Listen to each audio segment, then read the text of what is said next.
नमस्कार दोस्तों, मैं एडवोकेट अरुण पवार स्वागत करता हूं आप सभी का आपके अपने legal talks and motivation channel में। तो दोस्तों, आज मैं बात करने वाला हूं हाई कोर्ट के उस ऑर्डर के बारे में जिसमें कि हरियाणा सरकार ने हरियाणा के युवाओं को 75% रिजर्वेशन जो कि प्राइवेट कंपनी में जॉब के लिए दिया था। तो दोस्तों, चलिए वीडियो को शुरू करते हैं।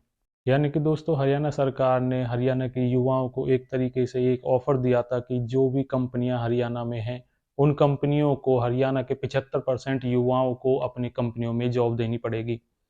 और दोस्तों, 25% वो बाहर के युवाओं को ले सकते हैं जो कि हरियाणा राज्य के बाहर के लोग हैं, उन्हें वो अपनी कंपनी में नौकरी पर रख सकते हैं। तो दोस्तों, हरियाणा सरकार के इसी अधिनियम को कंपनियों के द्वारा high court Haryana and Punjab में चुनौती दी गई थी। और दोस्तों, इसी पर एक अभी लेटेस्ट जजमेंट जो कि हाई कोर्ट ने दी है, उसमें हरियाणा सरकार के जो 75% रिजर्वेशन वाला कानून है उसको हाई कोर्ट ने क्वेश कर दिया है, यानी कि खत्म कर दिया है। तो दोस्तों, अब जो हरियाणा में कंपनियां हैं वो हरियाणा के इस अधिनियम को मानने के लिए बाध्य नहीं है। तो दोस्तों, सबसे पहले मैं आपको इस कानून के बारे में बता देता हूं जो कि 15 जनवरी 2022 को हरियाणा में लागू किया गया था। हरियाणा में जब हरियाणा सरकार आई थी तो उसमें जो हमारे हरियाणा के डिप्टी सीएम माननीय दुष्यंत चौटाला जी, उन्होंने हरियाणा के युवाओं को एक ऑफर दिया था कि यदि उनकी सरकार आती है तो वह हरियाणा के युवाओं को रोजगार दिलाएंगे। और दोस्तों, हरियाणा के युवाओं को रोजगार दिलाने का ये एक तरीका निकाला गया था जिसमें कि कहा गया था जो भी कंपनियां हरियाणा में काम करेंगी उन कंपनियों को हरियाणा के 75% लोगों को अपने कंपनियों में रखना पड़ेगा और 25% ही वे लोग बाहर के लोगों को रख सकते हैं। तो दोस्तों, इस कानून के तहत यदि कंपनियां 75% हरियाणा के युवाओं को अपनी कंपनियों में नहीं रखती हैं तो दोस्तों उनके ऊपर एक पेनल्टी भी इस कानून के तहत लगाई जाती थी।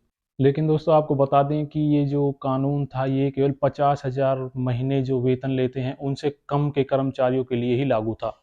जो 50,000 से ज़्यादा के वेतन कंपनियों में कर्मचारी लेते हैं उनके ऊपर ये कानून लागू नहीं था। तो दोस्तों, इस कानून के तहत कंपनियों को काफ़ी परेशानियां हो रही थी क्योंकि उन्हें हरियाणा सरकार को इसका रिकॉर्ड देना पड़ता था कि उनके पास कितने 50,000 से कम के वेतन में कितने लोग कहाँ के काम करते हैं।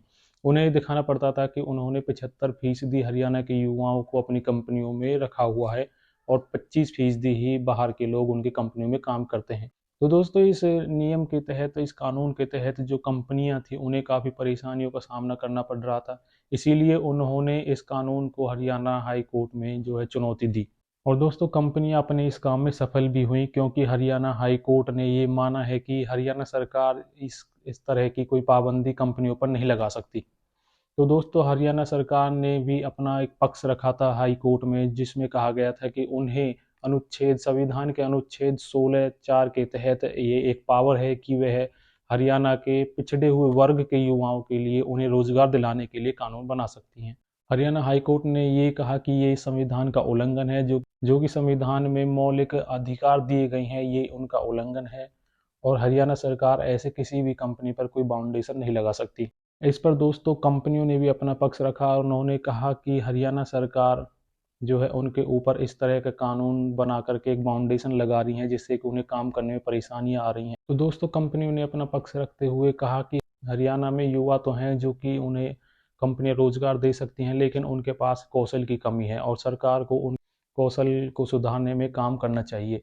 कंपनियों ने कहा कि जो बाहर के युवा हैं जैसे कि उत्तर प्रदेश, बिहार आदि राज्यों से जो युवा आते हैं वो बहुत जल्दी प्रशिक्षित हो जाते हैं और उन्हें बहुत अच्छी जानकारी हो जाती है, इसीलिए वो बाहर के लोगों को काम पर रखते हैं। तो दोस्तों, ये थी हरियाणा के इस कानून से जुड़ी हुई सबसे बड़ी खबर जिस पे कि मैंने आप सभी को जानकारी दी है।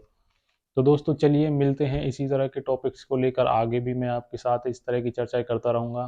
तो चलिए मिलते हैं नेक्स्ट वीडियो में, तब तक के लिए धन्यवाद।